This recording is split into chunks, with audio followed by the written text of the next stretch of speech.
Hey guys, how you doing? Uncle Stef here. So, Uncle Stef's financial literacy course for non-losers. So, this is a quick introduction to financial literacy. If this putting you to sleep already, then come on. You want to become financially literate. This is important. This is basic financial life skills that if you understand these things earlier, the better you will be. I was able to basically hit what's the word I'm looking for? Early retirement a long time ago. At 32 is the last time I took a gig, and I did that as a favor. I did that as a favor for a friend of mine because he couldn't get the job as a freelance designer front end unless I did the back end. And at that time, software developers, independents, they were in high demand. They still are in high demand, but back then we were like gods, nerd gods. We got what we want. We got what we want. Anyway, that was the last time I took a gig. So, but I really kind of retired around 30, maybe 31. It's been so long, I forget. Anyway, this video is not meant to be a comprehensive course. I'm going to give you some basic lessons of personal finance. The earlier you adopt this, as I said, the better off you're going to be. This has served me very, very well in my life. And it's not about following ass backwards into huge amounts of money. You don't want to make a bet. You don't want to have a strategy based on getting super lucky. You want to have a strategy that is based on probability of success, on something that's highly probable. So number one, you need to up your skills. So continuously up your skills. Don't worry, I'm going to get into the meat of very practical finance stuff. But you still need to up your skills. The more highly skilled you are, the better off you're going to be. So when you're evaluating, let's say programs at college, university, boot camps, whatever it is, evaluate the opportunities in that program. Look at the teachers, the schools, the institutions. What are the probabilities, right? Art history is fun. Photography, cinematography, I love it. It's fun. But are there any, what are the probabilities you're going to get a career by getting a job, getting a certification in cinematography or certification in marketing? Those days are fading very, very quick. Don't forget, universities they're selling a product. The product is education. At one point, universities, for the longest time, I say, maybe from the 60s up until recently, they were super valuable because, I'd say the 90s, because they had access to information that was hard to get. Prior to the interwebs and Google specifically, information was very scarce. So universities, some of them, were famous because of their libraries, because they had very good libraries. They had a treasure trove of information. Those days are gone. Information is in tremendous abundance now. What you need is to filter your information. But anyway, that's another story. So in terms of financial skills, you have to up your skills. Number two, you have to start really understanding money. Most people don't understand money at all. Basic things like interest rates and long-term investments, basic investment strategies. Bitcoin is not an investment strategy. That is buying a lottery ticket. Was Bitcoin a great play 10 years ago? 100%. Is it going to be a great play in the future? Much less so. Like they're saying, Bitcoin could go to $1 million. Right now it's about 100,000 a coin. And Bitcoins, anyway. It could, but the problem with Bitcoin is based on whether or not you can sell it to the next person who thinks it's going to go up. Whereas if you buy the S&P, where you're buying pieces of companies that are actually making money, that is far, far, far less risky. And between Bitcoin, and the S&P, 100% go in the S&P. You may triple in the S&P, but it won't go to zero, and you won't lose 2/3 of your money or all of it as you would in a Bitcoin. But anyway, that's another story. It's not about Bitcoin. The point is, most people who get wealthy, they invest. And most people who invest to get wealthy are ones who do long-term, broadly diversified investment. Don't want to take risks that are unnecessary. When you do invest for long-term retirement, it may seem like forever. Let me tell you, I'm old and decrepit now. 30 years goes like this. You'd be surprised how quickly it passes. So yeah, you don't want to be making silly mistakes like investing short-term, putting money in your 401k and then pulling it out, or if you're Canadian, putting in your TFSA and pulling it out.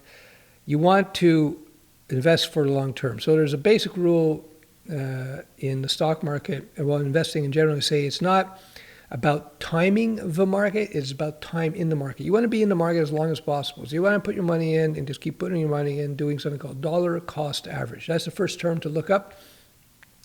Dollar cost average. Okay, another principle. You have to not let lifestyle creep destroy you. Lifestyle creep is when you start making more money because you train up and you build skills and you build reputation, you get better and better and better, you start making more money. The mistake people make is they start buying themselves Porsches and BMWs and taking big trips and buying super fancy watches and clothes and crap. It's fun at first, but then as you get older, you realize that this stuff is stupid because it loses money like crazy. And then the enjoyment you're going to get out of this stuff will diminish over time. Meanwhile, the people who did like me, who just stayed the same cheap-ass lifestyle, low-key lifestyle, I love pad thai, had pad thai, tikka chicken, some steaks, But beyond that, no fancy cars, no cars for years. I was able to save quite a bit. That was the reason why I was able to retire at 30, 31, something like that. Not because I made oodles and oodles of cash, although I made more than the average person through passive income streams, and many of them, well, not many, but several. I didn't spend the money. So another rule is, okay, that's it, the lifestyle creep, another thing you have to avoid, like the plague. Number 3, you want to protect your health, right? Let me tell you, as you get older, you will feel the impacts of your lifestyle decisions vis-a-vis health, which you consume, and your exercise level. You will start really feeling that hard when you get into your 40s and 50s. If you're 20 and watching this, trust me, it comes super quick. So don't make that mistake. Train hard and try to eat as best you can and not get fat, get thin, get 15% body fat. If you're male, 18 to 20%. If you're female, you want to eat natural foods, train on a regular basis, lift weights, build muscle. You do this. This is like putting money into Bitcoin 20 years ago. The payoff is unbelievable in terms of your quality of life as you get older. I have several friends now who did not take care of their bodies, and they are in big trouble now. They're feeling the impacts of these choices, and they're feeling it hard. Don't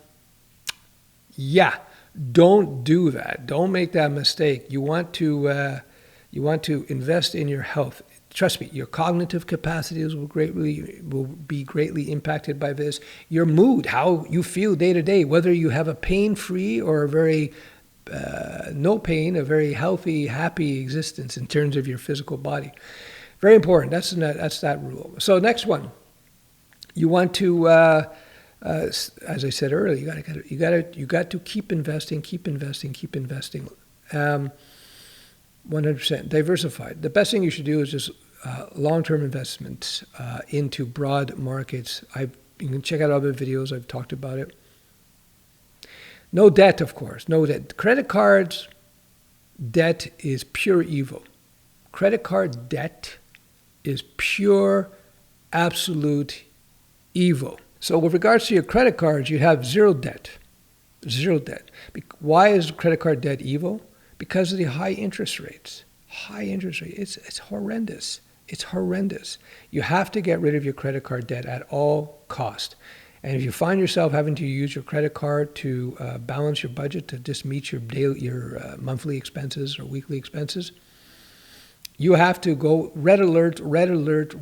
We got a problem here, Houston. We got to deal with this situation. We got to take care of it. You can't let yourself become dependent on debt to survive. That's just a recipe for pain, major pain down the road. That's it. I think those are the main keys.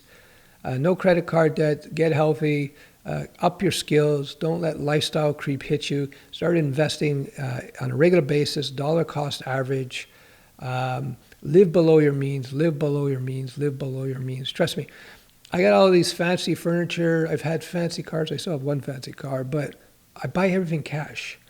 And you know what? I got like this $16,000 couch, so it's 16,000 Canadian. It's about $4 US. No, it's bad. I figure it's about 12,000 US. Looks great. People go, ooh, nice couch. But at the end of the day, I wish right now, 4 or 5 years later, I wish I just bought an IKEA couch. Why? Because, there's an old expression, it's from Buddhism. They say, that which you own in time will come to own you. And I can tell you, without a doubt, that is true. So if you want to get in shape, you should check out my Fitness Over 50 programs for all ages, really. But it was designed for old geezers like me, so you can get in super good shape, improve the brain function, improve the libido function. Everything improves like crazy. 80% of the reason why people go to hospitals is because of something called metabolic disorder. And that's a fancy way of saying you eat poorly, you don't exercise enough. But the problem is with all these exercise programs is they don't deal with the fundamental issue that people have when it comes to getting in shape. Lizard brain. Your basic impulses, your basic urges, your habits, if you're out of shape, you're fat, you got a body fat, you look, this is because you got bad habits. These are bad habits derived from lizard brain programming. So fundamental to the program, first and foremost, is that we retrain your brain so that doing things that are good for you, doing things that will get you muscular and in shape, become second nature for you. In fact, the urge is to do the opposite of what you're doing now if you're out of shape. The urge, so you got to reprogram your brain. So the whole program has explicit, very specific training techniques to retrain your brain, also to training techniques to get in shape and how to eat properly, all this kind of stuff. It also has an AI, and the AI is going to make your life so much easier because the AI has been trained on the principles, on my Fit Over 50 principles. I call it FOF, F-O-F. And so it automates some of the tedious, all the tedious tasks. It makes it really easy to execute. Anyway, join the program. I'm moving out of the beta pretty soon, so you can join now. And it will transform your life. The great thing about it, again, retrain your brain, retrain your body, retrain your head. You're going to learn how to exercise properly so you don't get injured, so you build maximum muscle, etc. So for example, one of the techniques is I call it the pulsing technique, as in heartbeat, a pulse. So one of the reasons people fail is because they go on a strict diet and they stick to it for whatever, a week or 2 weeks or a month or 4 months, and then the pressure of that change, they break. And that's the lizard brain going, hey, we don't want this change. So what we do is we use a pulsing technique to slowly reprogram your brain to habituate to the new, much better diet or method of consumption. It's not some strict diet. It's not a specific superfoods. There's no such thing as superfoods for the most part. It's not about eating what time of day. No. Just general better habits, some basic habits we're going to teach. So we use the pulsing method to slowly retrain your brain and your body to be habituated to the new healthy way of eating. So all of a sudden it becomes easy, no pressure. Anyway, check it out below, Fit Over 50. Lizard brain based training program supported by an AI coach that greases the wheels, makes it easy to do things.